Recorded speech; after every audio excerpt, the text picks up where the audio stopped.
gitu ya. Selamat malam, terima kasih banyak untuk kehadirannya pada acara malam hari ini. Juga saya ingin berterima kasih kepada Kak Samantha, founder dari The Great Explorers Journal, juga dari rekan-rekan dosen dosen VCD ya, Visual Communication Design, dan juga Ibu Monica. Terima kasih banyak sudah mengundang Kupompong untuk berkolaborasi bareng nih. Jadi malam hari ini kita mau ngobrol terkait dengan emosi anak. Wah, belakangan banyak yang senewen ya, Bapak Ibu ya, dengan emosi anak-anak ya. Klinik kami itu yang awalnya lebih banyak menangani masalah tumbuh kembang, semenjak pandemi trennya berubah, Bapak Ibu. Jadi semenjak pandemi itu kasus-kasus yang kami tangani itu agak bergeser gitu ya. Banyak sekali laporan-laporan mengenai anak saya kok jadi marah-marah terus, Miss, gitu. Anak saya kok jadi susah banget dikasih tahu, dan lain sebagainya. Nah, malam ini kita akan bahas bareng-bareng.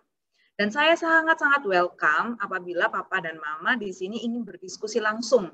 Jadi misalkan ada pertanyaan, atau misalkan ada keluhan, atau misalkan tips-tips yang diberikan itu sepertinya pengen ditanyakan lebih lanjut bagaimana diaplikasikannya di rumah, silahkan gitu ya, silahkan. Tadi juga saya dengar panitia juga memberikan reward gitu kan, bukan buat papa mama yang aktif berinteraksi bersama kami. Jadi please do gitu ya, di kolom chat nanti bisa ditanyakan pertanyaan-pertanyaan yang ingin diketahui oleh papa mama gitu ya. Oke, saya akan mulai share screen ya.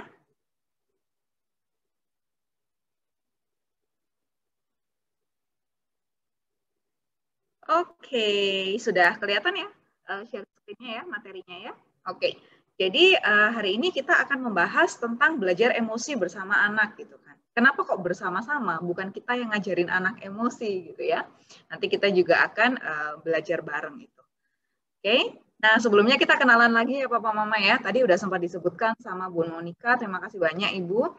Jadi saya Elizabeth, jadi saya profesinya adalah psikolog anak dan remaja. Jadi saya memang tidak menangani kasus-kasus dewasa gitu ya, hanya anak-anak usia 2 tahun sampai 18 tahun. Sebetulnya sudah berprofesi sebagai asisten psikolog sejak tahun 2013, namun praktek mandiri sebagai psikolog anak mulai dari tahun 2019. Saya sudah menikah, saat ini saya lagi menjalankan sebuah klinik ya di Surabaya, namanya Kupompong. Kita juga punya site gitu ya, side project kami bernama Kupomplay, itu merupakan alat bantu permainan dan juga alat bantu belajar untuk anak-anak. Kalau Papa Mama pengen info lebih lanjut mengenai Kupompong, silakan divisit. Kami ada di Instagram @kupompong.id. Juga kalau Papa Mama pengen main ke tempat kami juga nggak apa-apa gitu ya. Kami ada di Citraland, Surabaya. Kebanyakan orang-orang itu takut datang ke psikolog karena takut dijudge, nanti didiagnosis gitu ya. Tapi syukurlah sekarang orang-orang mulai punya pandangan yang cukup positif gitu ya, bahwa datang ke psikolog nggak harus dalam kondisi bermasalah. Tapi ketika pengen mengoptimalkan tumbuh kembang anak-anak, ketika pengen lebih tahu, lebih paham tentang relasi dengan anak, biasanya mereka mulai bersedia untuk datang mendapatkan evaluasi psikolog. Begitu. Ini kira-kira yang kami lakukan di klinik kami. Nah, hari ini kita bicara tentang apa nih, Bapak Ibu gitu ya. Saya akan membagi materi pada malam hari ini menjadi 3 bagian besar. Yang pertama adalah the why. Mengapa kecerdasan emosi itu perlu dilatih sejak dini? Lalu yang kedua itu the what. Apa saja sih macam-macam emosi yang perlu kita kenalkan kepada anak? Sebenarnya kalau kita buka di sosial media atau di internet, sudah ada beberapa pembahasan mengenai emosi-emosi dasar. Tapi hari ini kita pengen masuk lebih dalam gitu ya. Kenapa kok sampai emosi-emosi yang biasanya kita tahu perlu dikenalin ke anak itu penting buat anak itu tahu. Emang kenapa sih gitu kan? Dan caranya bagaimana? Itu yang terakhir. Biasanya paling banyak ditanya orang tua itu gimana caranya gitu ya, the how. Bagaimana kita bisa belajar emosi bersama dengan anak. Nanti kalau misalkan saya bicaranya terlalu cepat atau ada kata-kata yang sulit dipahami, silakan langsung ditanyakan saja. Oke. Nah, saya akan mulai Bapak Mama dengan membawa kita untuk merefleksikan dulu gitu ya. Kita nggak akan langsung masuk definisi emosi gitu kan, karena itu akan akan sangat teoritis ya. Malam ini kita nggak usah bahas macam-macam teori gitu kan, tapi kita langsung membahas bagaimana kita bisa mengaplikasikan apa yang kita bicarakan pada malam hari ini ketika kita ada di rumah bersama dengan anak-anak. Coba kita ingat-ingat kembali ya Papa Mama ya, bagaimana respon anak-anak waktu mereka itu yang pertama tidak mendapatkan keinginannya. Misalnya dia pengen beli suatu makanan atau suatu mainan atau pengen makan mie instan gitu kan. Ketika mereka tidak mendapatkan yang dimau, responnya gimana? Itu yang pertama. Lalu yang kedua, bagaimana biasanya respons anak-anak ketika mendapatkan perlakuan yang kurang menyenangkan? Misal dikerjain sama kakaknya, digangguin adiknya gitu kan, atau waktu online school ada temennya yang menggunakan kata-kata yang kurang menyenangkan buat dia. Nah, itu bagaimana biasanya respon anak kita? Yang ketiga, bagaimana sih respon anak kita ketika mereka menghadapi kegagalan, tantangan, dan tekanan? Maksudnya apa kegagalan? Misal, mereka tuh pengen dapat nilai bagus, tapi nggak dapat gitu. Nah, itu bagaimana mereka bereaksi? Respon itu adalah perilaku, pikiran, maupun kata-kata yang anak lontarkan gitu kan ketika mereka menghadapi sesuatu hal. Yang kedua, kalau dia dikasih tantangan, ayo kalau misalnya kamu bisa minggu ini kamu bisa bantu mama beres-beres rumah, nanti kita pergi ya. Gitu. Nah, itu bagaimana respon anak. Lalu ketika mengalami tekanan, misalnya materi pelajaran mulai sulit gitu kan, tekanan peer pressure ya, tekanan dari teman sebaya itu juga termasuk. Coba Papa Mama bayangkan si kecil gitu ya di benak Papa dan Mama, bayangkan situasi-situasi ini mereka hadapi. Kira-kira bagaimana respon mereka? Apakah mereka adalah anak-anak yang mudah ditenangkan ketika nggak dapat hal yang diinginkan? Atau mereka tuh protes, minta penjelasan gitu ya? Atau mereka tuh nggak bisa tenang? Atau ya udah kalau misal nggak dikasih yang mereka mau, mereka ya udahlah asal mereka bisa main game lagi, bisa main lagi, mereka udah selesai gitu ya marah-marahnya. Macam-macam ya respon anak-anak. Respon yang ditunjukkan anak-anak ketika mereka itu menghadapi sesuatu hal itu disebut emosi. Jadi kadang kosakata di bahasa Indonesia itu agak keliru gitu ya. Anakku tuh gampang emosi, miss gitu. Nah, padahal emosi itu macam-macam, nggak melulu hal yang negatif ya. Jadi emosi itu merupakan respon anak terhadap kejadian di sekitarnya. Semua kejadian. Jadi kadang itu kita cuma notice waktu anak itu marah. Kalau anak lagi marah, kita pahamnya, oh anakku ini lagi emosi gitu kan. Padahal ketika anak tenang, itu juga emosi gitu ya. Karena kita notisnya tuh cuma kalau anak teriak-teriak, marah-marah gitu kan, nangis-nangis. Padahal dari 24 jam kehidupan anak, berapa menit sih dia nangis-nangis? Ada yang 15 menit, ada yang 30 menit, ada yang 2 jam gitu ya. Sisanya mereka ngapain? Main. Happy kan? Happy juga emosi. Mereka ya kalem-kalem aja gitu nonton TV. Itu juga emosi, berarti mereka lagi tenang. Oh mereka bosen nih sekarang nggak bisa kemana-mana. Itu pun juga emosi gitu ya. Jadi sebetulnya apapun yang dilakukan anak sehari-hari itu menggambarkan kondisi emosi mereka. Tidak harus ketika mereka itu marah atau teriak-teriak gitu. Nah, respons anak itu kan berbeda-beda, satu anak dan lainnya. Ada anak-anak yang cenderung lebih sering tenang. Ada anak yang cenderung lebih sering bergejolak. Nah, ini baru perbedaan gitu kan. Tapi setiap anak itu memiliki tuh yang namanya emosi gitu. Apa yang membuat masing-masing anak berbeda-beda responnya ketika menghadapi situasi di sekitarnya? Karena ada perbedaan ya Papa Mama ya. Ada perbedaan hormon, ya, temperamen, dan observasi sosial. Hormon dan temperamen itu sekitar 50-70% itu dipengaruhi oleh faktor genetik. Sehingga banyak sekali penelitian, misalkan kalau orang tuanya punya sifat malu, itu nurun nggak? Nah, ternyata 50-70% itu bisa diturunkan pada anak. Tapi apakah terus kalau orang tuanya pemalu, anaknya pasti nggak bisa ketemu orang? Nah, beda. Kecenderungan sifat, jadi kecenderungan temperamen itu beda dengan perilaku. Misal, waktu kecil saya adalah orang yang sangat pemalu. Tapi mau nggak mau, misalnya saya kuliah di jurusan komunikasi ya, harus ketemu sama orang, harus memimpin sebuah acara. Nah, artinya di sana dilakukanlah latihan-latihan untuk meningkatkan skill. Nah, akhirnya apakah bisa? Bisa jadi bisa gitu ya. Jadi hanya karena anak-anak punya temperamen yang mungkin berbeda dengan teman-teman sebayanya, bukan berarti sikapnya tidak bisa dilatih gitu ya.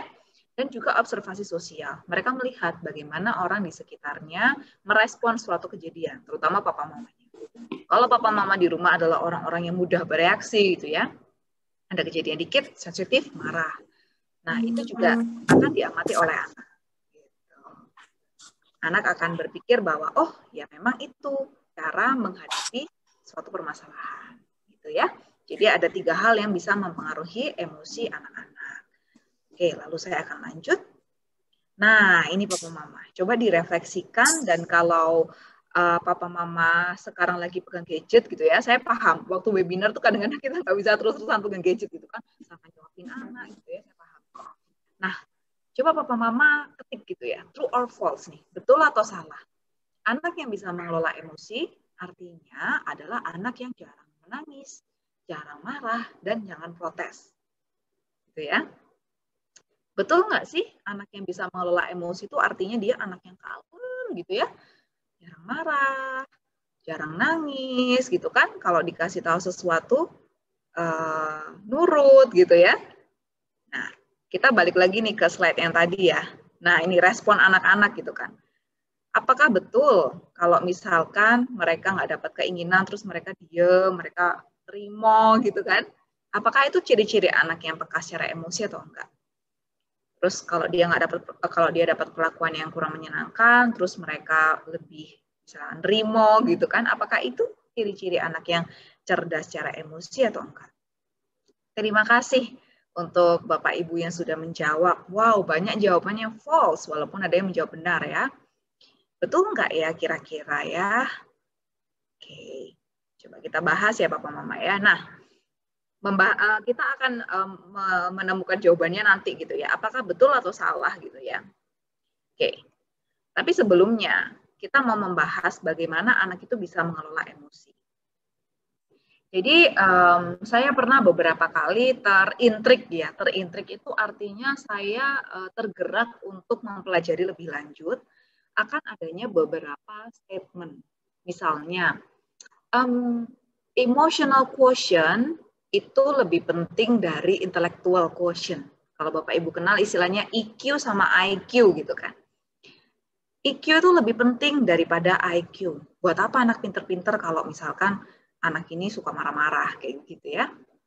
Ada beberapa statement seperti itu. Nah, saya tertarik untuk mempelajari lebih lanjut. Apakah benar demikian? Ternyata dari literatur yang saya baca, mengelola emosi itu nggak cuma butuh hati, tetapi juga butuh brain, ya, butuh kecerdasan atau keterampilan. Jadi, kemampuan seseorang untuk mengelola emosi dipengaruhi oleh yang pertama traits atau sifat. Jadi sifat itu nanti kita bahas ya, sifat itu melingkupi apa saja, tetapi juga dipengaruhi oleh intelligence, keterampilan. Kenapa bisa begitu? Karena Bapak Ibu, pengelolaan emosi itu tidak hanya berhenti sampai kepada saya bisa merasakan, bisa paham saya merasakan apa.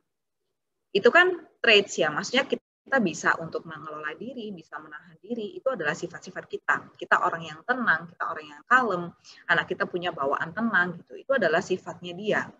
Tetapi ada juga yang dinamakan intelligence, keterampilan, yaitu apa? Mengelola emosi nggak cuma berhenti sampai kepada kita aware, kita merasa apa, tetapi juga what's next. Selanjutnya itu kita melakukan apa, begitu ya. Apa yang kita siasatkan ketika kita menghadapi suatu masalah itu juga adalah kemampuan mengelola emosi. Nah, traits ya, kita bahas dulu terkait dengan traits. Traits atau sifat. Traits itu apa, Bapak Ibu? Traits atau sifat itu adalah pengalaman-pengalaman yang memberikan penghayatan kepada anak. Jadi sifat itu lebih dipengaruhi oleh penghayatan. Misalnya orang itu baik hati. Kenapa orang itu bisa baik hati? Karena dia menghayati bahwa ketika dia berbagi dengan orang lain, dia merasakan ada joy gitu ya. Dia merasakan ada rasa senang, bisa membantu orang, dia merasa menjadi orang yang berguna, sehingga dia mengembangkan perilaku tersebut. Biasanya trait ini memang sesuatu yang sifatnya cukup menetap, gitu ya.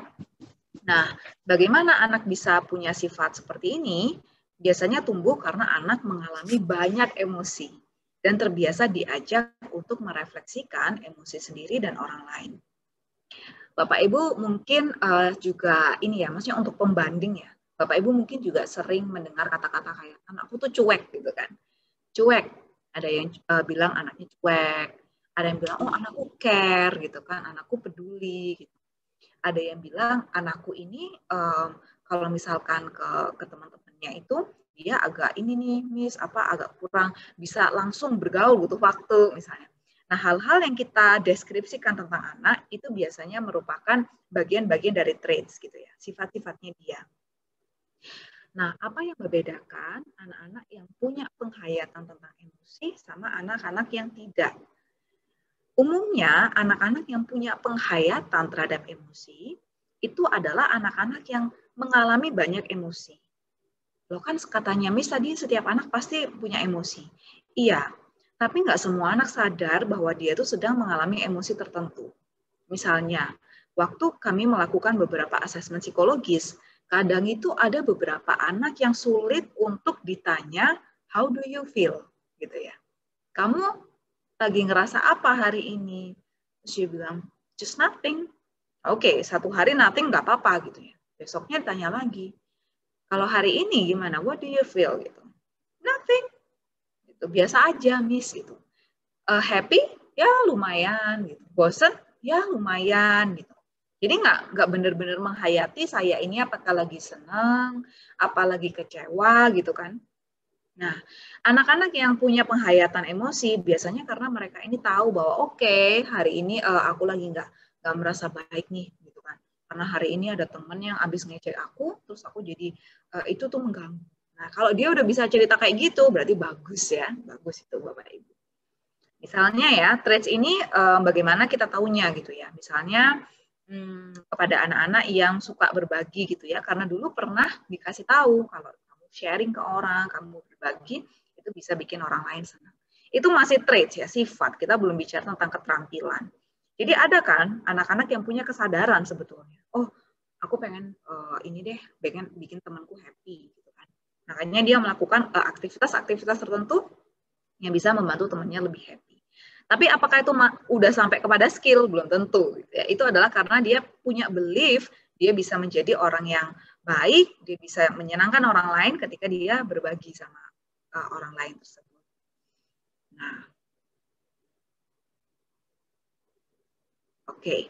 Jadi bagaimana jika anak tidak diizinkan merasakan emosi negatif? Nah, jadinya ada kaitannya, Bapak. Saya sering mendapatkan klien terkait dengan penghayatan emosi ya. Kita lagi bicara tentang penghayatan emosi. Ada beberapa klien saya itu yang cerita ke saya bahwa mereka sulit untuk mengakui bahwa mereka itu lagi sedih, lagi marah, lagi takut gitu kan. Why gitu kan? Kenapa? Bahkan ada klien saya udah remaja gitu, di rumah she seems fine. Baik, kelihatan baik. Pinter, jago gambar gitu kan. Tapi dia nggak pernah nangis waktu di rumah. Dia cuma berani nangis kalau ketemu sama psikolog gitu kan. Penasaran, kenapa gitu. Ternyata ada sebuah belief ya, yang mana kita tidak bisa juga menyalahkan ya. Tetapi ada sebuah kekeliruan dalam mungkin kita juga dipengaruhi oleh budaya yang sudah berlaku atau pengasuhan terdahulu yang kita dapatkan, bahwa kita jadi orang itu perlu happy. Quote-quote gitu ya, kalau Bapak Ibu suka follow di apa namanya, mungkin di Google atau di Instagram banyak ya, kayak kamu memutuskan kebahagiaanmu sendiri gitu kan, you decide your happiness. terus misalkan do things that make yourself happy, misalkan seperti itu ya. Kata-kata happiness itu sangat diglorify di sosial media maupun di budaya kita. Bahkan kita kalau misalkan tahun baru atau ada orang ulang tahun, kita kan pasti bilangnya, semoga kamu selalu sehat, selalu bahagia gitu ya. Akhirnya kalau ini kebawa dalam kehidupan sehari-hari, terutama kepada anak-anak yang memang peka secara emosi, mereka merasa bahwa oke, jadi emosi yang I am allowed to have is happiness. Aku cuma boleh merasakan happiness. Sedangkan ketika aku tidak happy, itu adalah suatu kesalahan. Kok bisa gitu? Mungkin secara nggak sadar kita pernah bilang gitu kan, jangan marah, jangan takut, gitu kan? Gitu aja kok marah, gitu aja kok takut. Sama halnya dengan jangan lari-lari di jalan raya. Nah, jangan numpahin makanan. Walaupun mungkin kita bilang loh, maksud kita jangan takut itu ya supaya mereka jadi berani. Nah, tapi ketika kita bilang jangan, artinya itu adalah sebuah kesalahan. Ketika anak menganggap merasakan suatu emosi negatif itu sebagai sebuah kesalahan, akhirnya terjadi apa? Yang poin selanjutnya, emosinya tidak terproses. Artinya apa?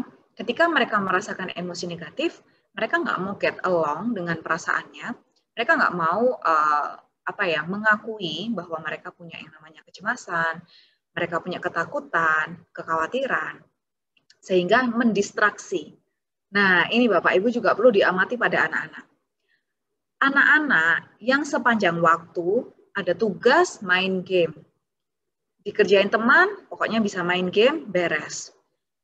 Kalau anak nangis, kita beliin es krim, selesai. Salah nggak? Pada saat tertentu, itu nggak apa-apa. Tapi emosinya mesti diproses dulu. Kalau kita nggak pernah expose emosi itu kepada anak-anak, tapi langsung mencari penggantinya yang menyenangkan buat dia terbiasa untuk cari distraksi. Jadi ada banyak sekali, ini bukan 1-2 orang ya. Anak-anak yang kalau ditanya, kamu kalau misalkan lagi takut atau kamu lagi sedih gitu kan, kamu ngapain?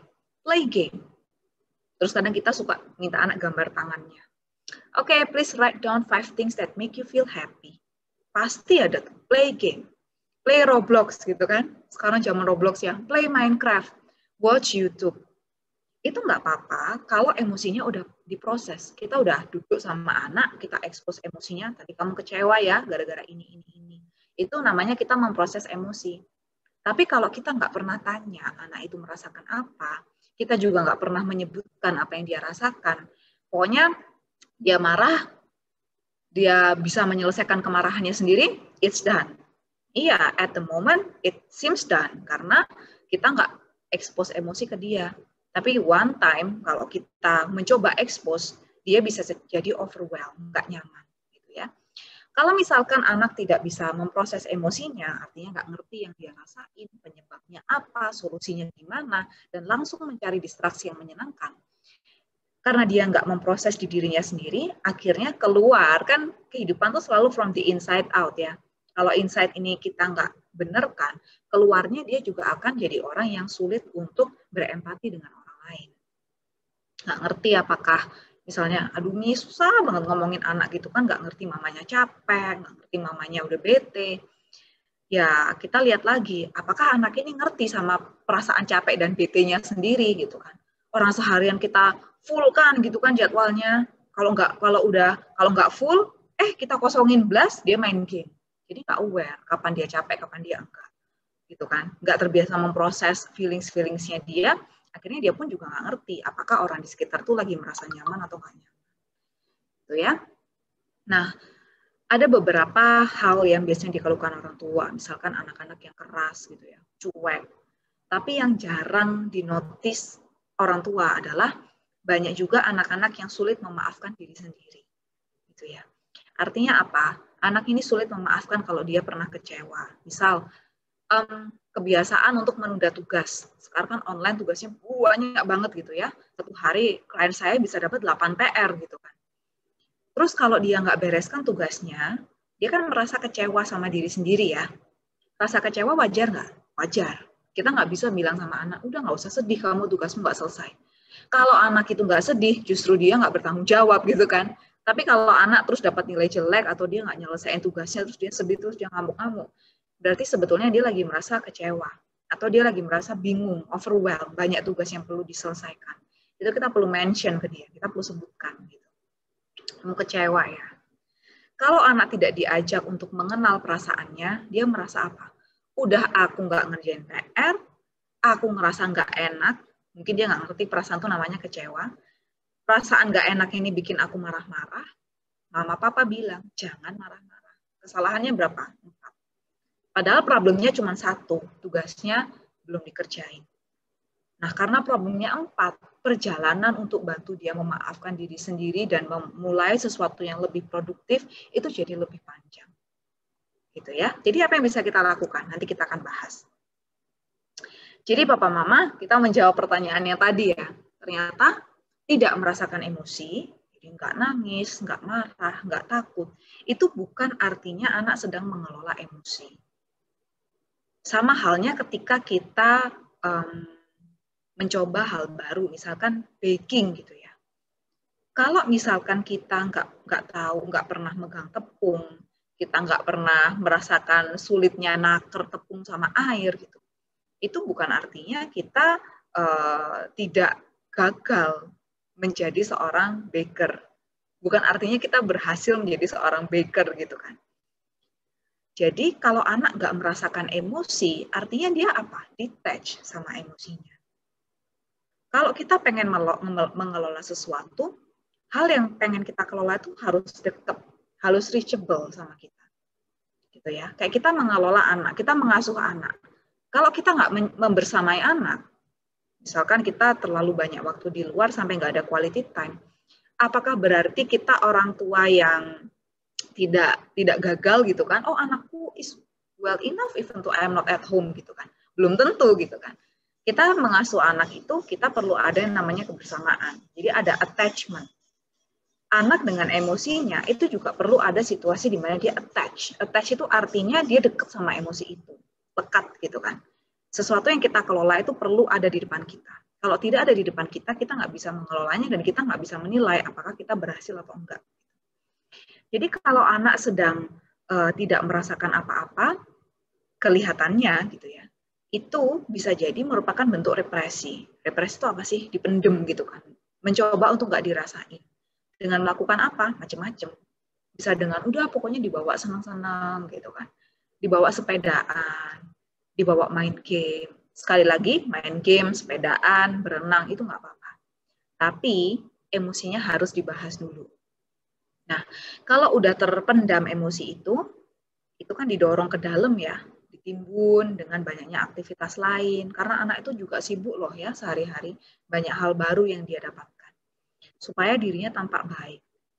Akhirnya bisa meledak sewaktu-waktu. Meledaknya belum tentu dalam bentuk marah. Bisa jadi meledaknya dalam bentuk menarik diri dari teman-temannya. Nggak mau ngobrol lagi sama teman. Atau dia jadi menutup diri dari kita ya, nggak mau cerita kesehariannya. Sulit untuk berbagi perasaan dengan kita. Itu juga adalah bentuk bahwa anak tidak nyaman untuk dikonfrontasi mengenai emosinya. Gitu ya. Jadi Papa Mama tadi banyak yang jawab benar, false ya, bahwa tidak merasakan emosi itu artinya mengelola emosi. Bukan. Justru anak itu perlu nangis, perlu marah gitu ya. Nah, jadi yang perlu dikembangkan kepada anak-anak, kan ini kita bicara sifat ya, sikap. Bukannya anak itu tidak marah, tidak sedih, atau tidak takut. Karena kalau anak bilang, aku nggak pernah marah, ada nggak anak yang seperti itu? Ada. Aku di rumah tuh nggak pernah marah, Miss. Gitu. Itu justru tanda tanya, kenapa nggak pernah marah? Kan sewajarnya orang pernah marah ya. Nah, kalau jadi mengelola emosi itu bukan anak nggak pernah marah, anak nggak pernah sedih, anak nggak pernah takut, tapi punya sikap tenang. Tenang meskipun lagi marah, tenang meskipun lagi sedih, tenang meskipun lagi takut gitu kan. Jadi meskipun dia lagi marah-marah, dia nggak apa, nggak mecahin barang gitu kan, nggak gontok-gontokan sama saudaranya. Marah ya marah, kita pun pernah marah gitu kan. Tetapi kita tahu tenang itu artinya apa, masih bisa mikir gitu loh.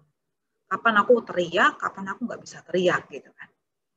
Jadi tenang itu kita tetap marah, tetap sedih, tetap takut, tetap kecewa dan lain sebagainya, tetapi tidak meledak-ledak. Termasuk happiness ya. Kesenangan itu juga kalau pol-polan, kita akan susah untuk peka sama orang lain.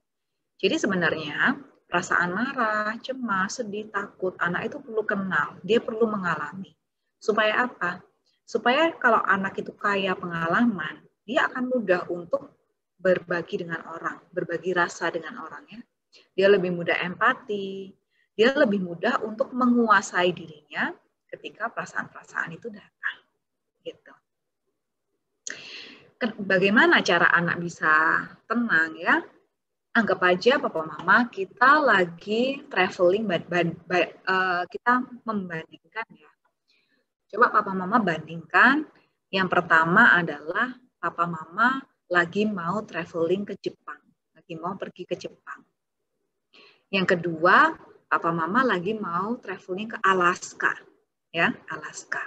Satu di Jepang, satu di Alaska. Kira-kira perasaan, kan pasti waktu kita mau traveling ada excitement ya, semangat gitu, senang. Tapi juga ada rasa cemas karena kita belum pernah ke sana. Tapi antara Jepang atau Alaska gitu kan, kita kira-kira lebih cemas pergi kemana? Alaska. Satu, Alaska itu negara yang sangat jauh. Dua, bahasanya kita nggak ngerti gitu kan. Maksudnya orang-orang di sana ngomongnya seperti apa kita nggak ngerti. Tiga, kita nggak familiar gitu. Jarang ada traveling ke Alaska itu jarang. Empat, mungkin teman-teman sekitar kita nggak pernah ke sana juga, jadi nggak ada yang bisa ditanya gitu kan. Tapi kalau kita pergi ke Jepang atau ke Singapura lah yang lebih dekat, itu lebih kita ada rasa cemas juga, tapi lebih tenang nggak? Iya, karena apa? Orang-orang mah gitu ya sebelum pandemi, kalau libur ke luar negeri ya sering ke sana, gitu kan. Sering ke Singapura, ke Jepang, gitu. Jadi kita udah tahu di sana itu ada apa, makanannya makan apa, kalau mau ke sini naik apa, gitu kan. Atau misal kita mau pergi ke suatu tempat gitu ya, ke mall aja, ke mall. Antara kita ke mall yang dekat rumah sama mall yang jauh banget, atau mall di Jakarta gitu ya. Kita lebih tenang waktu pergi kemana?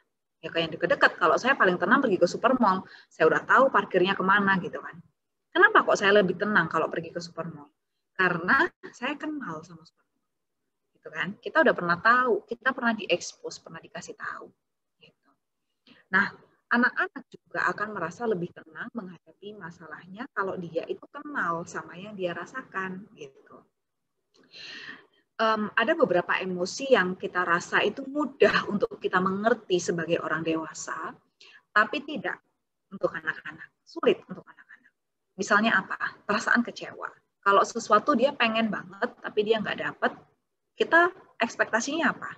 Anak bisa ngerti gitu kan. Kita pengen, udah ngertiin ya kan papa mama lagi sibuk, atau kan kita ada urusan lain gitu.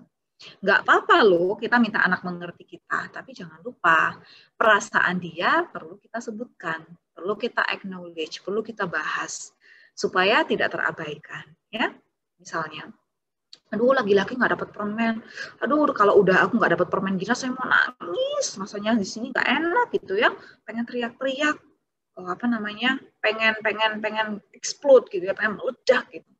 Ini tandanya aku lagi marah.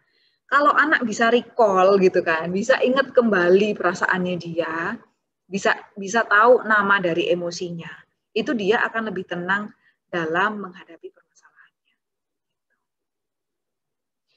Selanjutnya, untuk dihayati emosi itu perlu diproses ya, Bapak Ibu ya. Tidak bisa kita bilang jangan marah, jangan takut, itu nggak terproses. Memproses emosi itu paling tidak ada 3 level ya. Oke. Jadi ada tiga tingkatan gitu ya. Yang pertama, emosi perlu punya nama. Name it to tame it. Kita perlu kenal untuk bisa menjinakkan gitu ya. Yang kedua, penyebab emosi perlu diuraikan supaya bisa ditakar emosinya. Misalnya, oke, tadi mama lihat kamu marah-marah ya, kamu merasa marah. Karena kamu lagi belajar tapi kakak teriak-teriak. Oke. Terus waktu kamu marah-marah, kamu pergi ke kakak, kamu pukul kakak. Nah, kita ceritain ulang tuh yang dia alami. Menurut kamu, gitu kan, Beda nggak marahnya kamu waktu lagi keganggu sama kakak, sama marahnya kamu waktu misalnya digodain sama teman kamu di sekolah. Kalau misalkan kita pengen bahas emosi sama anak dengan lebih jauh, kita bisa aja anak untuk menakar. Marahan mana sih, diginiin apa diginiin? Supaya apa? Anak bisa nakar. Kira-kira respon dia kalau di rumah marah-marah, misalkan sampai bertengkar, itu worth it nggak sih? Itu pantas nggak sih seperti itu? Begitu. Lalu yang kedua, emosi sifatnya universal. Anak sering merasa bahwa nobody understands me. Gitu ya. Karena apa? Ya kitanya nggak pernah menunjukkan pemahaman kita. Tapi coba kalau kita, misalkan kita udah sebut, oh kamu merasa kecewa ya, kamu merasa marah. Tapi kita juga bilang, mama atau papa juga marah waktu. Jadi perasaan marahnya anak itu nggak cuma dia doang yang punya, tapi orang di sekitarnya itu juga punya. Itu membuat anak punya pemahaman, your feeling is valid. Atau perasaanmu itu benar dan nyata, gitu ya, nyata untuk merasakan seperti itu. Oke, itu untuk penghayatan emosi. Untuk kita bisa mengajarkan empati kepada anak, anak itu butuh pengalaman ya Pak Mama ya. Jadi kadang kita itu mengajari anak untuk say thank you. Kita mengajari anak untuk say sorry, untuk share. Tapi kalau dia nggak punya pengalaman, dia juga akan kesulitan. Paling enggak pengalaman dengan dirinya sendiri. Waktu dia dapat something di ulang tahunnya. Kita kadang senang ya dapat hadiah dari nenek, ayo bilang thank you. Emangnya benar anaknya senang? Kan kita nggak tanya gitu kan. Ya mungkin benar senang, tapi kita perlu tanya ke anak ini. Kadang anak kalah lomba, nggak apa ya, ini cuma lomba gitu kan. Ini namanya lomba, ada menang kalah. Belum tentu dia nggak kenapa-napa. Bisa aja dia kecewa berat gitu kan. Jadi kita perlu tanya ke dia, oke, what do you feel? Gimana rasanya dapat hadiah dari Oma? Do you feel grateful? Nah, saya baru baca artikel nih Pak Mama. Penting untuk kita kalau mau ngajarin anak menghayati ya, sebelum kita mengajarkan mereka untuk bilang thank you, kita kulik dulu perasaan dia. Do you feel grateful? Do you feel thankful? Karena perasaan grateful ya, bersyukur dan thankful itu beda dengan aksi mengucapkan terima kasih. Kalau kita cuma ngajarin perilakunya berucap terima kasih, tanpa kita nggak mengajak anak mengalami yang namanya penghayatan rasa grateful, bisa jadi itu cuma sekedar formalitas ya, hafalan aja. Nanti dicoba ya di rumah. Nah, sekarang kita masuk ke bagian intelligence ya. Waktu saya udah hampir habis nih, 12 menit lagi. Intelligence itu setelah dihayati, anak ngerti yang dia rasakan, anak ngerti benar dan salah, anak bisa menunjukkan sebuah perilaku. Intelligence itu bicara bahwa emosi itu juga memerlukan penyelesaian yang efektif. Jadi perlu terampil juga, misal dia diejek sama temennya, terus dia aware, oke, aku merasa sedih nih karena diejek, dia bisa tenang. Tapi setelah itu kan dia harus menyelesaikan gitu kan, kita juga nggak mau anak kita jadi korban ejek-ejekan di sekolah. Sehingga menyelesaikan emosi itu juga dipengaruhi oleh keterampilan. Apa saja kecerdasan yang diperlukan anak untuk berespon terhadap sebuah aktivitas sosial? Satu, dia perlu bisa mengantisipasi konsekuensi. Artinya apa? Kalau aku melakukan A, kira-kira bakal ada apa? Gitu ya. Kalau aku melakukan B, kira-kira ada apa? Lalu, mana perilaku yang cocok untuk menyelesaikan masalahnya? Oke, kalau A hasilnya kira-kira begini, B hasilnya kira-kira begini, aku pilih A atau B. Itu juga harus dibiasakan. Jadi, nih ya, konflik resolution, kalau kakak adik bertengkar, kita sebaiknya bukan seperti ini, Bapak Mama. Kakak minta maaf ke adik, harus jadi contoh. Atau kalau adiknya usil, adik minta maaf ke kakak, gitu kan. Coba kita ajak anak ngobrol, gitu ya. Oke, adik sini. Tadi kita state dulu fakta-faktanya. Tadi kakak lagi belajar, lalu adik datang, adik ambil sesuatu, lalu kakak jadi marah. Itu apa? Nah, baru kita tanya, oke, berarti kalau kamu mengambil itu, kakak menjadi marah. Itu kan A, perilaku A menuju ke sesuatu. Kalau misal kamu nggak melakukan A, tapi kamu masih pengen barang itu, kamu bisa nggak diubah dengan kata-kata? Bisa nggak dengan bilang? Misalkan, aku bisa bilang, kakak pinjam. Oke, kalau kamu bilang kakak pinjam, kira-kira kakak gimana? Oh, marah tapi sedikit misalnya. Oke. Ada nggak yang lain yang bisa kamu lakukan kalau lihat kakak belajar? Oh, misalnya aku minjemnya nanti aja waktu habis nonton TV gitu. Oke, kalau kamu minjemnya nanti habis nonton TV, kakak kira-kira marah kayak tadi nggak? Jangan-jangan enggak gitu ya. In any problem, coba kita ajak anak untuk menimbang-nimbang perilakunya. Aduh Miss kepanjangan gitu kan. Aduh Miss aku udah nggak punya waktu. Kalau nggak punya waktu, jangan lakukan itu ketika masalah udah terjadi. Tapi lakukan itu di aktivitas lain. Sebelum tidur, kita ciptakan skenario. Besok adik sekolah nih. Gitu. Di sekolah nanti ada ini nih. Kira-kira kamu mau apa? Misalkan di sekolah ada lomba nih, kamu mau apa? Aku mau join. Gitu. Oke, mau join terus perlu apa misalnya ya? Jadi kalau misalkan kita merasa kepepet gitu kan, kalau udah anak nakal dalam tanda kutip ya, anak udah berulah, kita harus stop Miss. Ya kalau gitu kita memberikan pengajarannya jangan pas anak berulah, tapi sebelum itu udah kita kasih senjata ya, udah kita kasih penyelesaian. Gitu ya. Terus ada sebuah penelitian ya untuk melihat ciri-ciri anak yang cerdas emosi. Jadi terlepas dari empatinya, terlepas dari dia tahu benar salah, bagaimana sih anak-anak yang punya keterampilan secara emosi? 1, mudah beradaptasi. 2, bisa memahami emosi diri sendiri dan orang lain. 3, bisa menahan impuls. Impuls itu apa sih? Tindakan yang dilakukan dengan cepat gitu ya. Jadi bisa tahan diri. 4, punya dukungan sosial. Kita bahas cepat ya satu persatu. Adaptasi itu artinya apa? Adaptasi itu bukan artinya anak kalau ditinggal di suatu tempat udah langsung bisa main sama teman-temannya. Proses adaptasi orang berbeda-beda. Tapi definisi adaptasi itu sendiri adalah anak ini tanggap, cermat, dan tahu aksi yang bisa dilakukan. Ke rumah orang baru, dia bisa duduk tenang, ditanya kadang jawab, kadang enggak. Itu sudah termasuk adaptasi. Karena dia bisa tahu, oh ini tempat yang beda sama tempat di rumah aku. Kalau di sini perilakuku nggak bisa kayak di rumah, nggak bisa marah-marah gitu kan. Itu namanya proses anak adaptasi. Kalau anak bisa ngerti situasi ya, tanggap, cermat, tahu kapan dia bisa teriak-teriak, kapan dia harus tenang, itu sebenarnya adalah dia bisa beradaptasi. Wah banyak hal baru di sini gitu ya. Aku coba lihat-lihat deh, aku bisa apa ya? Aku bisa ngambil ini nggak? Aku bisa main ini nggak? Atau aku harus diem aja? Gitu. Proses anak menimbang-nimbang itu kan dilakukan oleh proses berpikir ya, kognisinya dia. Itu adalah proses adaptasi. Yang kedua, menahan impuls. Jadi bisa mengambil jeda waktu untuk memilah emosi dan solusi. Artinya, ini juga perlu pembiasaan Papa Mama ya.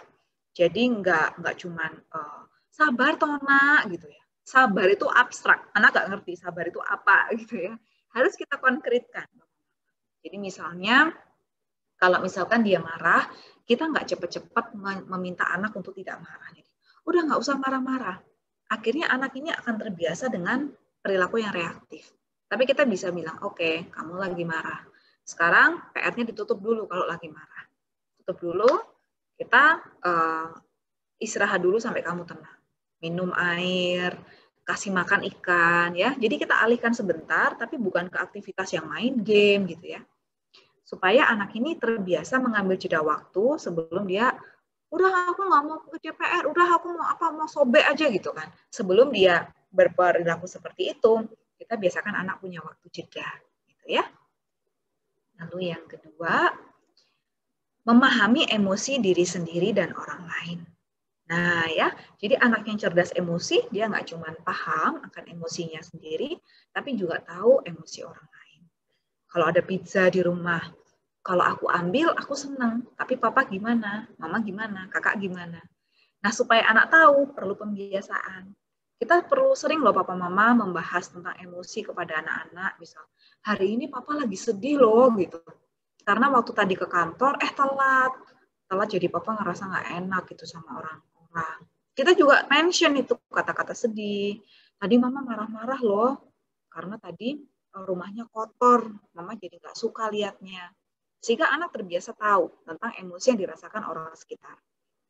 Kita juga mention perasaan orang di sekitarnya. Misal, lihat tuh, adik lagi nangis. Gitu ya. Kira-kira kenapa ya? Kita bisa bantu apa ya? Jadi dimulai dari pertanyaan-pertanyaan. Lalu punya dukungan sosial. Ini juga merupakan anak yang cerdas emosi. Waktu Bapak Mama mungkin tahu ya kisahnya ya. Jadi ada satu anak yang waktu itu kejadiannya bukan di Indonesia ya, di luar negeri. Anak ini melindungi adiknya dari gigitan anjing sampai anak ini harus dijahit gitu ya. Terus pemerannya Hulk yang di Avenger itu, saya lupa namanya, maaf. Nah, itu memberikan komen.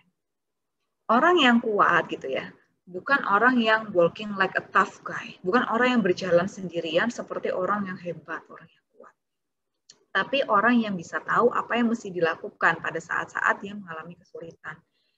Jadi ketika anak itu bisa secara asertif, apa adanya, meminta tolong, itu bagus loh. Bapak Ibu tahu nggak, anak-anak kenapa kok ada yang kena bully? Kenapa anak-anak ada yang di lingkungan sosialnya itu seperti terkucilkan?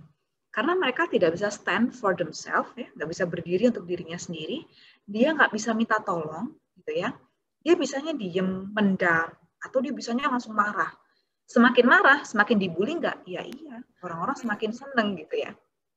Jadi, anak juga perlu mengembangkan keterampilan komunikasi, mengomunikasikan kebutuhannya. Misalnya lagi main bola, bolanya tinggi nih, anaknya main sama kakaknya ya. Dia bisa bilang, Kak, lempar bolanya jangan tinggi-tinggi, aku nggak bisa kalau gitu. Minta tolong kan. Kalau anak ini masih belum tahu bahwa dia punya lingkungan sosial yang bisa bantu dia, gimana? Ya udahlah, kakakku mau main sendiri, ya udah nggak usah main, ya udah nggak usah main gitu kan. Tapi kalau dia bisa minta tolong, dia bisa ngomong apa yang dia perlukan. Atau bilang, aduh aku sedih kalah, sekarang kakak satu tim ya sama aku. Jadi bisa minta tolong. Minta bantuan itu juga ternyata salah satu keterampilan emosi atau kecerdasan emosi yang perlu dimiliki anak. Materinya udah selesai. Oke, yuk kita diskusi ya. Silakan saya kembalikan ke MC dan moderator. Baik, terima kasih banyak Bu Elizabeth. Ini sudah ada beberapa pertanyaan yang masuk. Ini Bu Elizabeth, saya bacakan yang pertama ya dari Ibu Shelly ya. Anak saya memiliki emosi yang tinggi jika kalah bersaing dengan teman-temannya gitu ya, atau dengan seorang temannya mungkin ya. Jika diberitahu apa yang dilakukan salah dan emosi ketika kemauannya tidak tersampaikan. Bagaimana cara mengelola emosi dengan anak yang temperamen ya, ini mungkin yang istilah yang populer gitu ya Bu ya. Jadi anak-anak yang marah-marah ini kita sebut temperamen gitu Bu Elizabeth. Mungkin ada masukan untuk Bu Shelly? Silakan. Oke, baik. Terima kasih banyak Bu Monica udah dibacakan. Terima kasih Ibu Shelly udah memberikan pertanyaan ya. Untuk anak-anak, jadi anak-anak itu sejak kira-kira usia 3 tahun, itu dia mulai memiliki konsep yang namanya kepemilikan. What is mine is mine. Jadi ada kecenderungan di mana anak-anak ini akan sulit berbagi atau sulit mengakui kalau dia kalah gitu kan. Karena apa? Dia sudah memiliki konsep aku pengen dapat yang aku mau. Kalau itu milikku, itu perlu jadi milikku gitu. Nah, kalau kita mau membantu anak ini untuk lebih bisa mengelola emosinya, kita perlu dulu untuk memberitahu anak sebenarnya yang dia rasakan itu perasaan apa dan sebabnya itu apa. Misalnya marah ya karena kamu kesel ya karena kamu kalah, kamu kecewa ya gitu. Tapi diusahakan Ibu, kita nggak bilang, udah nggak apa-apa, kalah ini kan cuma permainan gitu. Buat kita yang orang dewasa, sebuah permainan ular tangga atau mainan Roblox, kalah itu bukan hal yang signifikan, karena kita punya banyak pencapaian lain ya. Kita udah kerja, kita bisa membangun keluarga, kita bisa mengasuh anak, itu pencapaian. Sehingga kalah dalam permainan hal biasa. Tapi buat anak-anak ya, di mana mereka hidupnya masih bergantung sama kita gitu kan. Pencapaian mereka yang mereka dapatkan ketika apa? Dapat nilai bagus, juara gitu kan, menang ikut lomba. Maka kita kenalkan sama mereka. Oh, kamu lagi ngerasa kecewa ya, soalnya kamu nggak berhasil menang, padahal kamu pengen banget menang. Terus kita bilang, rasa kecewa itu kamu rasakan karena kamu punya keinginan buat menang. Dan keinginan buat menang itu at some point itu bagus. Artinya kamu punya motivasi. Nah, itu kita sebut dulu. Supaya dia nggak musuhan sama emosinya. Kalau dia musuhan, dia makin frustrasi, Ibu. Kita bilang, artinya kamu pengen dapat sesuatu yang bagus. Tapi kira-kira kalau kamu waktu kalah, terus kamu marah-marah, gimana perasaan orang lain? Dan apakah itu membantu kamu menjadi menang? Apakah terus kamu bisa main dengan happy lagi? What helps you to feel happy? Tanya. Gimana sih cara kamu bisa senang lagi? Mainnya tetap fun gitu kan, meskipun ada yang kalah, ada yang menang. Lalu kita juga tanya, misalkan dia menang, kita tanya, happy ya kamu menang. Ya. Kira-kira teman kamu yang kalah ngerasanya gimana ya gitu. Jadi bahwa perasaan kecewa ketika kalah itu nggak cuma dia aja yang punya. Orang lain pun kalau kalah juga merasa kecewa. Dengan dia tahu juga cuma dia yang bisa merasakan kecewa, dia akan bisa, oh ya sama dengan happiness, everyone has it. Itu juga bisa kita ajarkan. Dan kita juga ajarkan emosi itu comes and goes. Kalau sama anak-anak itu saya bayangin awan. Awan itu kan gerak. It can be sunny, it can be rainy, just like your emotion. Hanya karena hari ini kamu kecewa karena kalah, terus kamu marah-marah, nggak berarti besok kamu nggak enjoy permainan ini lagi. Jadi supaya kamu bisa enjoy lagi, apa yang bisa dilakukan? Bisa dimulai dengan pertanyaan-pertanyaan seperti itu. Kalau bisa sebelum peristiwanya terjadi, kita udah pernah ngebahas. Jadi nggak, kalau dia udah marah pas kondisi itu kan mau nggak mau kita cari langkah untuk membantu anak lebih bisa regulasi cepat ya. Tapi kalau bisa sebelum ada kejadian, kita udah briefing dulu anaknya. Gitu. Silakan pertanyaan berikutnya, Miss. Baik, Bu Elizabeth. Ini ada beberapa pertanyaan tentang channeling emotion, Bu Elizabeth. Ini mungkin ada sekitar 2-3 pertanyaan gitu ya. Apakah boleh misalnya mukul-mukul bantal gitu ya? Atau ada anak yang juga sampai memukul-mukul kepalanya sendiri gitu ya. Jadi ketika mereka mungkin berusaha untuk menyalurkan emosi mereka, orang tua juga bingung nih, Bu Elizabeth. Apa sih yang harus dilakukan untuk membantu anak menyalurkan kemarahan-kemarahan mereka gitu? Seperti apa, Bu Elizabeth? Oke, baik. Terima kasih. Ini pembahasan yang menarik. Dulu saya pernah membahas ini bersama dengan pelatih terapi saya ya. Jadi saya tanya juga karena saya pernah dapat input yang sama. Kalau misalkan anak nggak bisa kontrol emosinya, beliin aja dia guling atau samsak tinju suruh ninju-ninju gitu ya. Tapi ternyata pelatih saya ini dia lagi program doktoral di bidang neuroscience anak ya. Ternyata menurut penelitiannya, jadi ketika marah itu kan sebenarnya tuh reaksi itu kan diatur oleh otak kita ya, Bapak Ibu ya. Di dalam otak kita ada otak yang rasional, ada yang wilayah yang mengatur emosional. Kalau misalkan, jadi gini ya, misalkan rasio dan emosi itu harus seimbang. Kalau orang terlalu emosional, jadinya dia nggak bisa berpikir dengan baik. Kalau misalkan orang terlalu rasional, jadinya dia jadi orang yang saklek, kaku. Nggak bisa ngerti dia ngerasa apa, nggak bisa berempati sama orang. Jadi dua-duanya harus seimbang. Ketika seorang anak itu sedang emosional, lagi kesel banget, ini kan otak emosinya kan naik, aktif banget. Nah, kalau misalkan anak itu disuruh melampiaskan emosinya, yang terjadi apa? Semakin naik. Semakin kesenjangannya tinggi nggak? Iya. Padahal untuk anak bisa balance, anak bisa kalem, emosi dan rasio itu harus sejajar, harus seimbang. Jadi kalau misalkan anak lagi marah, bukan kita suruh dia lampiaskan, karena dia akan semakin naik. Loh nanti kan tenang, tenang sih tenang. Tapi apakah kalau nanti kejadian yang sama lagi dia akan bisa mencari pelampiasannya? Misal, yaudah Miss, dia kebiasa untuk mukulin bantal. One time nggak ada bantal. Siapa dan apa yang dia pukul? Makanya banyak kasus-kasus yang misalkan mukulin kepalanya sendiri atau gebukin saudara kandungnya gitu ya. Karena dia terbiasa kalau ada emosi, channeling emotionnya adalah ke sesuatu di luar dirinya. Maka sebetulnya kalau anak sudah mulai emosinya itu naik, ambil jeda. Karena otak dia butuh berpikir. Kalau otak dia nggak bisa mikir, emosinya masih tinggi. Ambil jeda dulu. Suruh dia minum, buku belajarnya ditutup dulu, kita tarik dulu dia dari situasi yang menyebabkan dia emosi. Kalau emosi karena tengkar sama saudaranya, kita pisahin dulu. Jangan, ayo minta maaf. Mama hitung sampai 3 ya, minta maaf ya. 1, 2 gitu kan. Padahal dia belum ready untuk berpikir kenapa dia harus minta maaf. Jadi kita ambil jeda dulu sama dia. Ambil jeda, nanti kalau dia udah adem, rasionya kita naikkan. Jadi emosi itu bukan dia yang ditekan, tapi emosi bisa seimbang kalau kita bisa mikir sehat kan, rasionya kita naikkan. Rasio itu diajak berpikir dengan apa? Dengan kita menceritakan ulang peristiwa yang pernah dia alami, yang tadinya dia alami.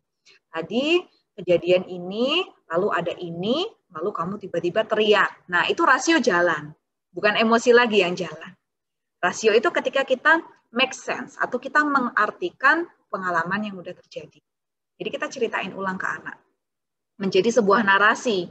Kalau udah menjadi sebuah narasi, menjadi sebuah cerita, jadinya otak amigdala, emosi kita akan di-cover dengan prefrontal cortex atau rasio kita. Rasio kita mulai jalan, rasio anak mulai jalan. Sama halnya kita pernah kan marah-marah gara-gara stres. Gitu kan. Tapi apakah terus, udah aku binge eating, makan banyak gitu kan. Ntar kebiasaan. Tapi coba kalau kita udah stres, stres itu lawannya bukan tidak stres. Marah itu lawannya bukan tidak marah ya. Stres itu lawannya tertata. Jadi kalau anak lagi stres, kita membantu dia menata. Stres karena tugas, kita bantu. Kamu sehari punya waktu berapa jam? Oke, jam pertama ngapain, jam kedua ngapain. Kalau udah tertata, stres nggak? Berkurang. Lawan kata marah, bukan tidak marah, tetapi tenang. Jadi kalau kita bilang, jangan marah, susah. Tenang itu karena apa? Ya karena dia tahu dia kenapa. Gitu kan? Tenang, lama-lama tahu peristiwanya, tahu gimana menghadapinya, rasionya naik. Udah seimbang, aman gitu ya. Dia bisa merasionalisasikan apa yang dia lakukan. Luar biasa, ternyata bukan malah disuruh ditekan, gak boleh marah gitu ya Ibu ya, tapi dirasionalkan ya cara untuk menyalurkan kemarahan yang benar nih. Pengalaman baru ya Bapak Ibu, mungkin kalau selama ini ada anak marah kita langsung ikutan marah gitu ya, enggak, ternyata yang betul kita harus bisa bikin narasi Bapak Ibu. Nah kalau sebaliknya Bu Elizabeth, ini ada beberapa Bapak Ibu yang mengalami kasus sebaliknya, anaknya malah terlalu diam gitu ya, yang mungkin tadi kita atau Bu Elizabeth sempat sebutkan detach gitu ya, dia malah tidak mau memberitahukan emosinya, sampai orang tua itu bingung, ini anak lagi nggak marah atau lagi memendam kemarahan gitu ya, atau bahkan ketika ditanya dia terus-menerus berkata enggak mau, enggak apa-apa, enggak itu terus. Nah, itu orang tua harus gimana tuh Bu Elizabeth kalau ketemu anak yang mungkin cenderung malah jauh terlalu pendiam atau terlalu menutup diri, Bu Elizabeth? Oke, terima kasih buat pertanyaannya Bapak Ibu ya.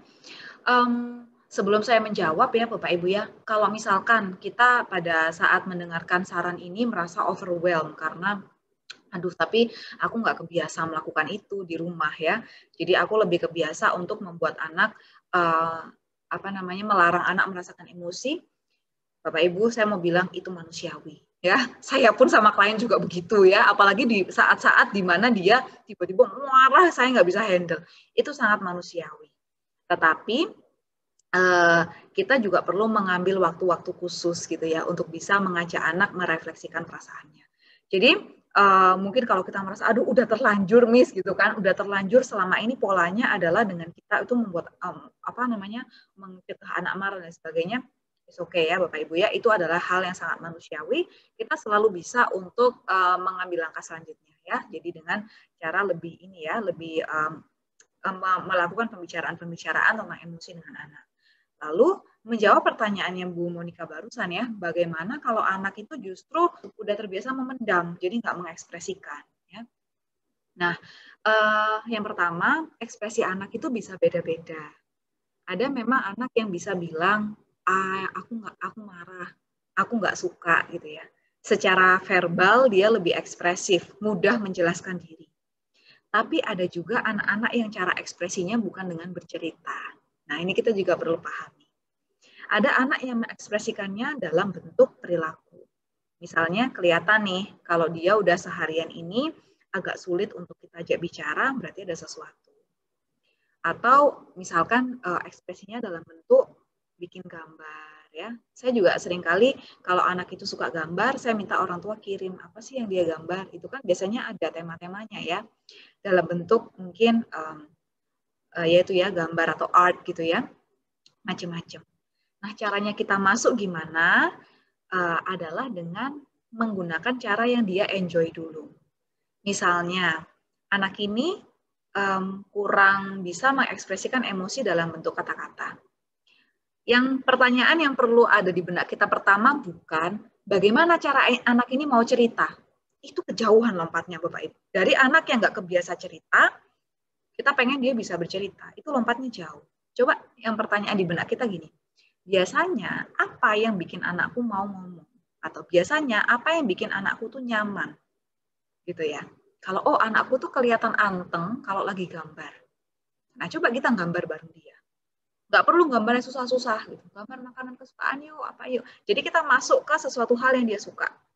Jadi kita kan bisa engage gitu kan. Kadang kan gini, mama itu orang yang bisa kamu percaya gini-gini. Tapi kalau misalkan anak ini nggak ready dan nggak biasa, bisa jadi dia malah menutup diri ya. Jadi kita ikuti dulu apa yang anak suka.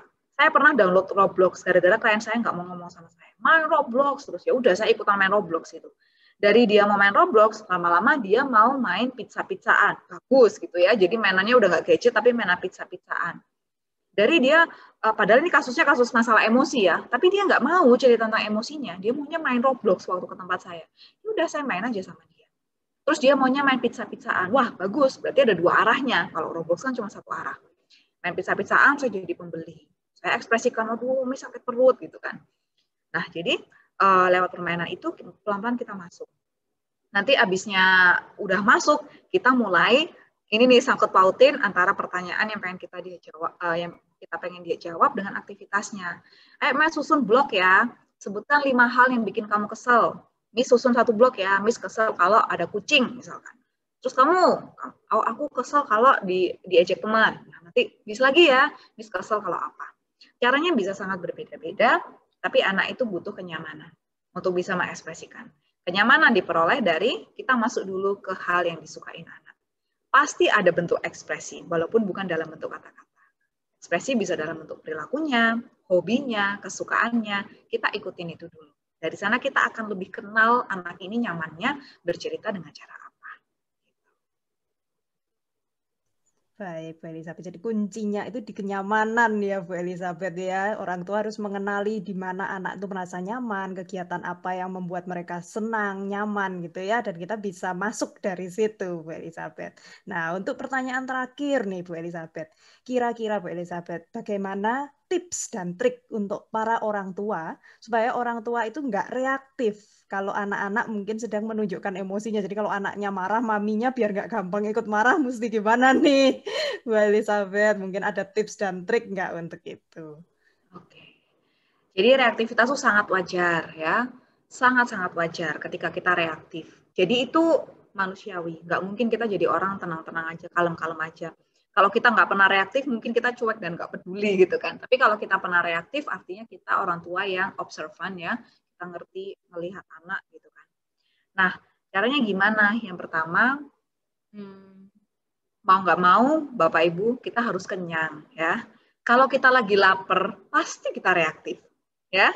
Jadi menjadi seorang ibu dan seorang ayah itu perlu makan. Jangan sampai kayak yang penting anakku makan, yang penting anakku beres semuanya, tapi kita sendiri belum makan, belum mandi. Itu udah pasti kita reaktif ya.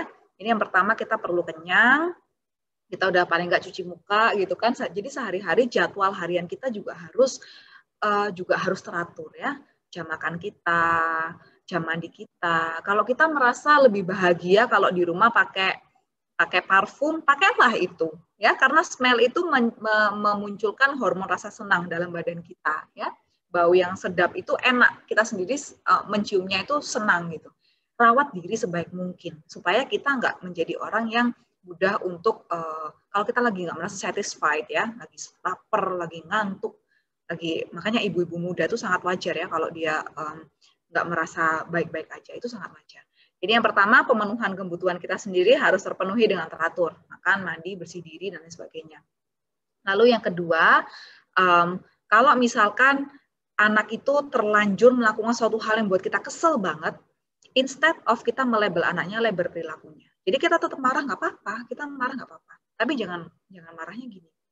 Kamu memang males ya. Nah itu kan anaknya. Tapi kita coba label perilakunya. Mama lihat kamarmu berantakan ya. Nah gitu.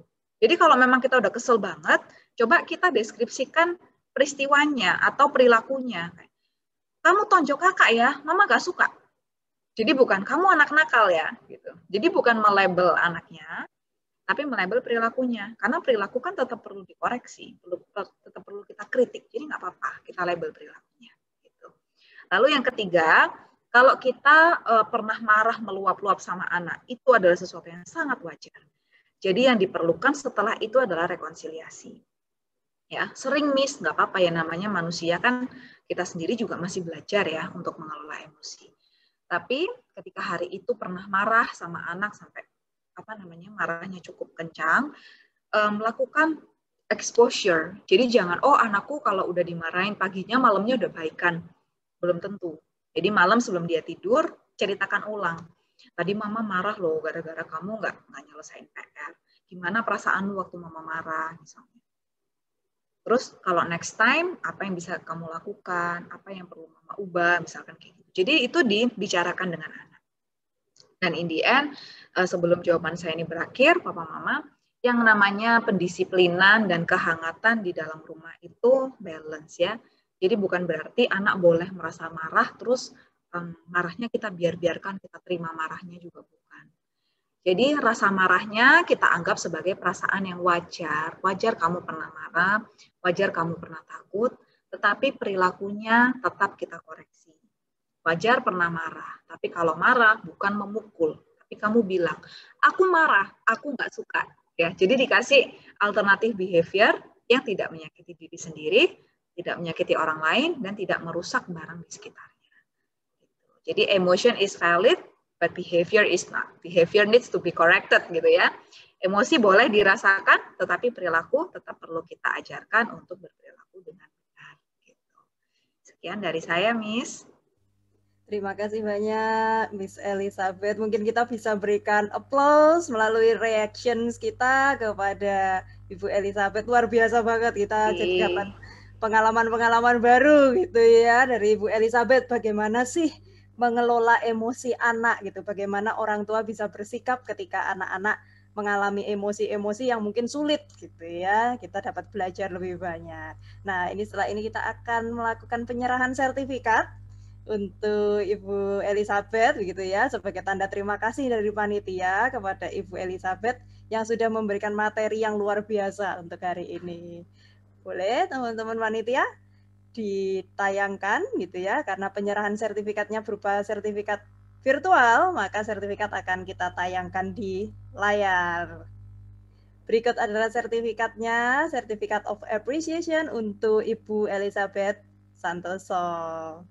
Baik, kita boleh ambil foto sebentar Bu Elizabeth ya bersama dengan sertifikat ini. Teman-teman panitia boleh bantu countdown-nya ya. Oke, bisa. Saya akan countdown ya. 3, 2, 1. Oke. Thank you. Terima kasih banyak. Terima kasih untuk Ibu Elizabeth atas materi yang diberikan, juga sudah menjawab berbagai macam pertanyaan kami gitu ya. Sangat luar biasa malam ini. Setelah ini kami akan sharing sedikit mengenai sebuah buku gitu ya. Buku ini adalah judulnya The Great Explorer's Journal gitu ya. Ini adalah buku karangan dari Kak Sam, Kak Samantha, moderator kita tadi yang berkali-kali ngebantuin kita foto ya, berkali-kali countdown foto kita. Nah, ini Kak Samantha akan jelaskan, ini adalah hasil dari tugas akhir Kak Samantha ya di VCDUC atau Visual Communication Design Universitas Ciputra. Silahkan Kak Samantha. Oke, halo, selamat malam Bapak Ibu semuanya. Sebelum saya mulai, saya akan share screen untuk tunjukkan video sebentar ya. Oke. Ini adalah trailer untuk buku saya. Mungkin beberapa penasaran apa sih The Great Explorer's Journal, dari tadi disinggung-singgung dulu. Ini adalah trailernya to give you a little bit of an idea of what my book is.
Oke, jadi selamat malam Bapak Ibu semua. Perkenalkan saya Samantha, the creator of the Great Explorational, sekaligus yang menginisiasikan acara pada hari ini. And I wanted to say thank you for coming.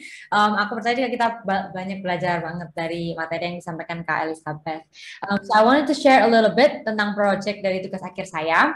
Tugas akhir saya ini merupakan bagian dari petualangan menuju sesuatu. Jadi itu adalah proyek untuk menyebarkan pentingnya kesehatan mental melalui cerita atau storytelling. Kami membagikan cerita ini lewat Instagram, gitu. Karena kami percaya bahwa dengan cerita orang itu nggak akan hanya tahu atau mendapat pengetahuan, tapi juga turut merasakan dan mengaplikasikan apa yang mereka pelajari dalam kehidupan mereka. Karena itulah muncul ide untuk membuat The Great Explorational ini. Diawali dari saya menyadari pentingnya untuk anak-anak dapat belajar tentang emosi dengan cara yang dapat mereka pahami, dan karena itu saya mulai merancangkan produk jurnal ini supaya nantinya anak-anak dapat belajar untuk menemukan bahwa emosi itu bukanlah hal yang harus selalu disembunyikan, tetapi harus diselesaikan dengan baik. Jadi dalam proyek ini anak-anak diajak untuk melakukan misi gitu ya. Jadi ada kayak ceritanya gitu, nanti mereka akan diajak oleh karakter ini yang namanya Blob. Ini untuk menganalisa makhluk-makhluk seperti yang kalau saya dilihat di background saya ini adalah makhluk-makhluk yang merepresentasikan emosi. Contohnya ada anger, itu yang gambarnya merah meledak-ledak itu. Terus ada disappointment, ada sadness kayak gitu.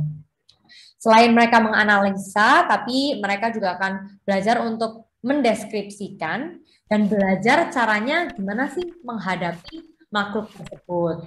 Gitu.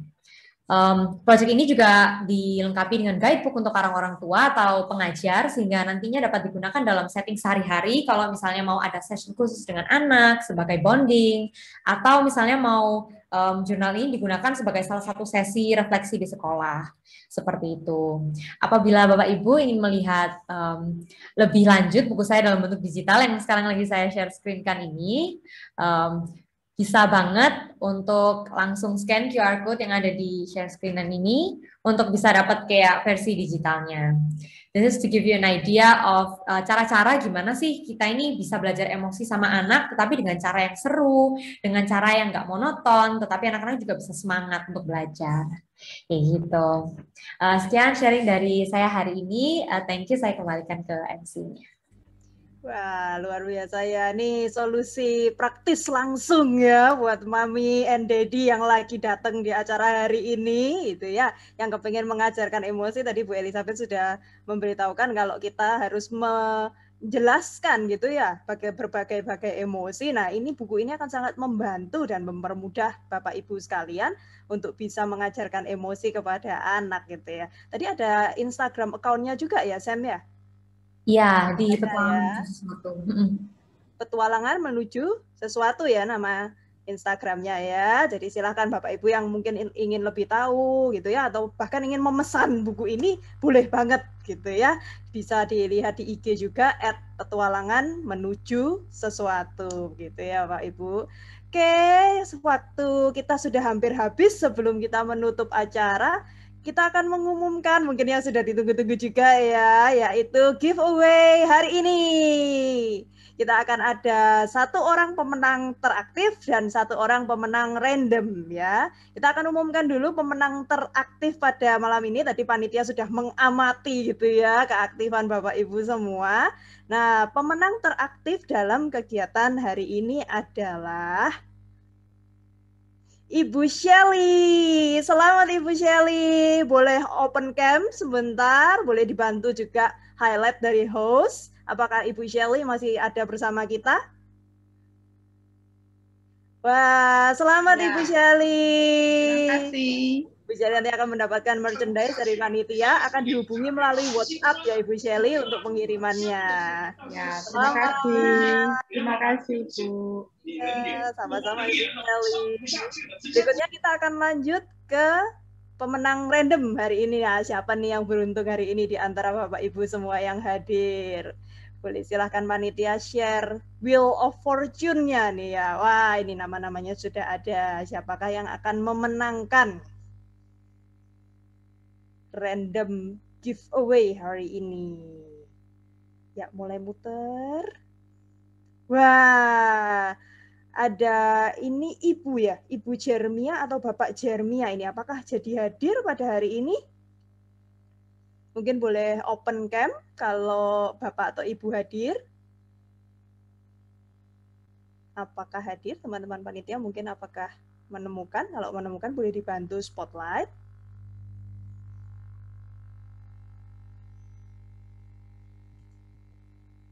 Sepertinya belum hadir ya? Oh, ada Bapak atau Ibu Jermia masih bersama kami kah?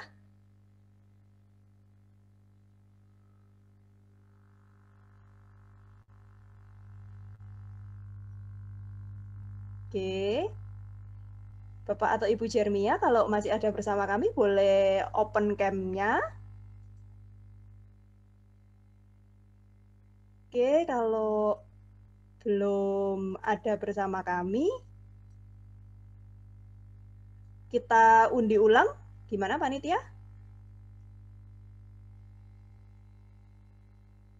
Kita undi ulang ya. Oke. Oh, baik ya. Ternyata Bapak atau Ibu Jermianya masih ada kepentingan lain ya. Silakan. Ibu Vita.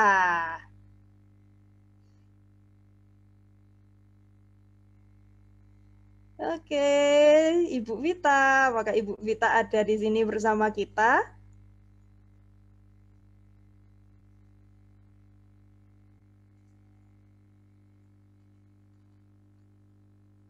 Apakah Ibu Vita jadi join? Oh, sepertinya Ibu Vita belum jadi join ini. Jadi harus kita ini ya, kita undi ulang nih. Wah, ini pemenang giveaway-nya masih alot nih. Ini mesti banyak-banyak berdoa, siapa tahu habis gini gitu ya, namanya kesebut gitu ya. Oke, oh tadi Bu Vita ada keperluan jadi izin duluan. Oke deh.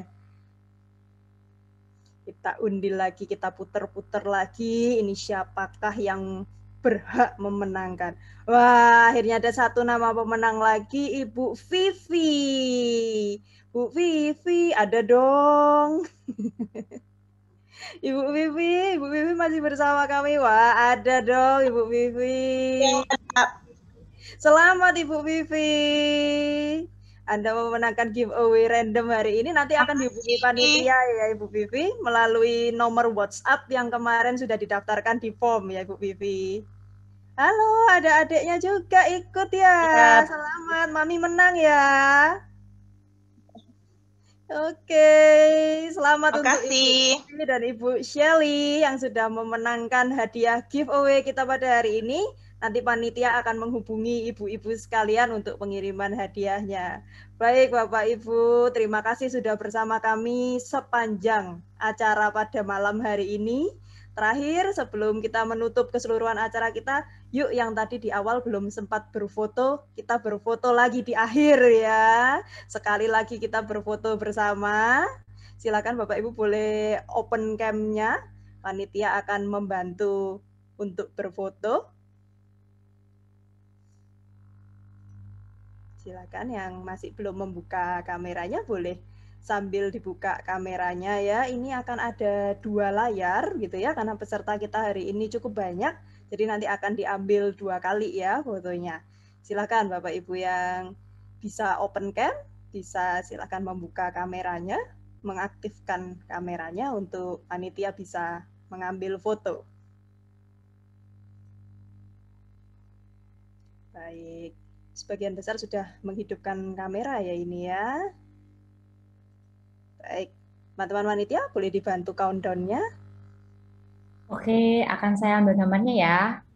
Boleh berpose Bapak Ibu. 1, 2. Oke. Oke, layar selanjutnya mungkin ya. Oke, untuk layar selanjutnya mungkin bisa dinyalakan. 1, 2. Oke. Baik, terima kasih. Saya sudah membantu memotret hari ini. Terima kasih untuk kehadiran Bapak Ibu semua. Terima kasih kepada Ibu Elizabeth yang sudah menjadi pembicara. Terima kasih juga kepada Visual and Communication Design Universitas Putra yang membuat acara ini bisa hadir, dan tentu saja untuk Samantha creator acara pada hari ini gitu ya. Congratulations, tugas akhirnya sudah diwujudkan dalam bentuk seminar. Kiranya kegiatan hari ini berguna untuk kita semua ya Bapak Ibu dan dapat dimanfaatkan untuk kehidupan kita dan tentu saja anak-anak kita. Terima kasih semuanya untuk kehadiran pada hari ini. Kegiatan kita tutup. Sampai bertemu lagi di lain kesempatan. Selamat malam.